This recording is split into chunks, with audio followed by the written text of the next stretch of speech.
ভারতের লাল সাদা পথকুকুর এবার আমেরিকায়। কি শুনে অবাক হচ্ছেন তো? হ্যাঁ, এমনই এক বিরল দৃশ্যের দেখা মিলেছে আমেরিকার ওয়াশিংটনে। প্রসঙ্গত, এ দেশ হোক কিংবা বিদেশ, অশান্তি যুদ্ধ সারা বিশ্ব জুড়ে লেগেই আছে। সে রাশিয়া ইউক্রেন যুদ্ধ হোক কিংবা ইসরায়েলের গাজা দখলের চেষ্টা, বাংলাদেশে অশান্তি কিংবা ভেনেজুয়েলায় ঢুকে সে দেশের প্রেসিডেন্টকে আমেরিকার অপহরণ, এমন অস্থিরতার বিপরীতে শান্তির বার্তা দিতে টেক্সাস থেকে ওয়াশিংটনের দিকে হেঁটে চলেছেন ১৯ জন বৌদ্ধ ভিক্ষুক। ২৩০০ মাইল হাঁটবেন তারা, আর এই যাত্রায় তাদের সঙ্গী কলকাতার এক পথকুকুর। সেও সন্ন্যাসীদের মতোই অদম্য, হেঁটে চলেছে মাইলের পর মাইল।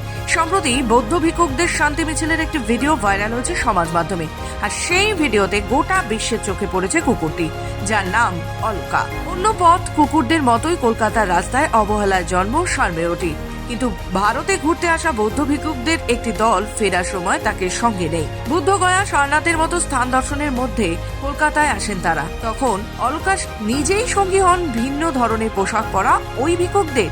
সেই সময় অবশ্য নাম ছিল না কুকুরটির, ভিক্ষুকেরাই তার নাম দেয় অলকা, পালি ভাষায়, যার অর্থ আলো। ভিক্ষুকেরা তাকে সঙ্গে নিয়ে ভারত ভ্রমণ করেন, এমনকি কলকাতার পথ কুকুরকে সঙ্গী করে আমেরিকায় পাড়ি দেন তারা। জীবনের প্রথম অংশ তার কেটেছে কলকাতার পথে পথে। আপাতত অলকা পথ পেরোচ্ছে আমেরিকায় ১৯ জন বৌদ্ধ ভিক্ষুকের সঙ্গে শান্তির বার্তা পৌঁছে দিতে। ব্যুরো রিপোর্ট, খবর বাংলা।